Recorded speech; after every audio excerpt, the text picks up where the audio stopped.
Eccoci qua mister, una partita molto emozionante per chi era negli spalti, un 3-2 finale che vi ha premiato, con l'uomo in più eravate in vantaggio per 1-0, però insomma alla fine eravate sotto, l'avversario vi ha rimontato, però non avete mollato. Che partita ha visto e come giudica questa prestazione i suoi ragazzi? Ma io ho visto la mia squadra bene il primo tempo, siamo passati in vantaggio secondo me anche meritatamente all'inizio del secondo tempo.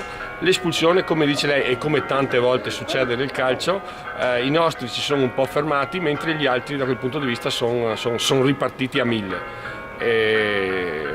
Nei calci piazzati sicuramente quando si resta in 10 si cerca di sfruttare quelli, loro hanno sfruttato bene 2 ripartenze e pertanto ci hanno punito.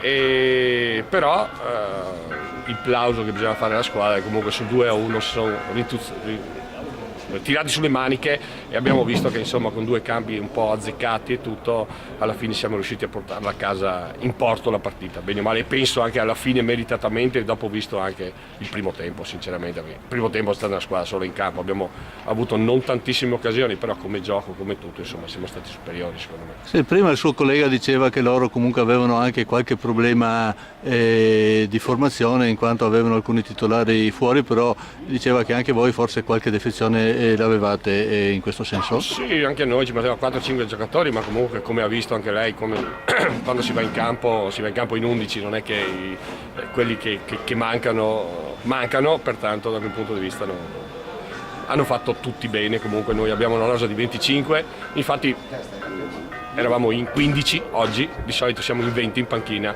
pertanto ci mancavano 5 titolari comunque fissi. Allora è una partita che dà morale, fa morale, e iniziare insomma il girone di ritorno in questo modo è sempre piacevole al di là del risultato. Obiettivi che noi dobbiamo riuscire a fare altri 20 punti nel girone di ritorno, ne abbiamo fatti 20 il girone di andata, 20 il ritorno, speriamo che quelli dietro non facciano punti come è successo quest'oggi. Abbiamo secondo me 2 sfide importantissime domenica prossima a Giussago e poi veniamo qua col Graro con 2 squadre che sono al terzultimo e quartultimo posto. Se riusciamo a far punti e non dare punti agli altri, secondo me dopo possiamo giocare più tranquilli. Bene, grazie mister. Grazie a lei.